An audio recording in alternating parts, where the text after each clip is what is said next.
রাসূল বলেন, বেলাল তুমি এমন করো যে আমলের দ্বারা তোমার জুতার হাঁটার আওয়াজ আমি রাসূল জান্নাতের মধ্যে পেয়েছি। বেলালের আওয়াজ রাসূল জান্নাতের মধ্যে পেলেন। বেলাল বলেন, রাসূল আমি বড় কোন আমল করি না, আমার বড় কোন আমল নাই। রাসূল বলেন, কি আমল করো?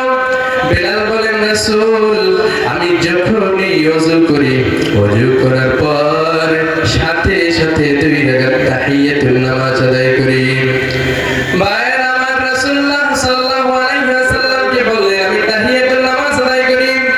যে ব্যক্তি তাহিয়াতুন নামাজ আদায় করবে, সামান্য থেকে সামান্য যে আমলটা মেনে চলবে, আল্লাহ তাআলা চাহে এই আমলের বিনিময়ে মাফ করিয়ে দিবে।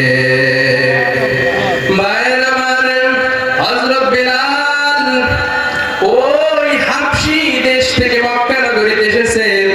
আসার পরে হযরত বেলাল রাদিয়াল্লাহু তাআলা আনহু উমাইয়া বিন খালফের বাড়িতে চাকরি করে।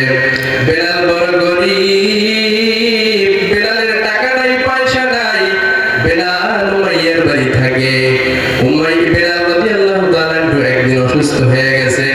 অসুস্থ হওয়ার পর বেলাল বলতেছে, আমি যদি মনিবের মুখের উপরে বলি যে মনিব আমি অসুস্থ, এটা বেয়াদবি হবে। মনিব যদি বুঝিয়ে আমারে ক্ষমা করে যে তুমি বিশ্রাম করো, অসুস্থ। এজন্য বেলালের কাছে উমাইয়া বিন খালফ এসে বলল, বেলাল আমার 10 কেজি গম আছে, গম 10 কেজি তুমি আমাকে পিষে দিবে। অনেক আগে জাতা ছিল। হযরত বেলাল ওই 10 কেজি গম নিয়ে রাতের বেলায় পিষতে গেছে, কিন্তু পিষতে পারে নাই। 5 কেজি গম পিষে তারপরে বসে অসুস্থ হয়ে গেছে। বেলালের প্রচন্ড জ্বর। সকালবেলা মুড়িবাসী ডাকে, বেলাল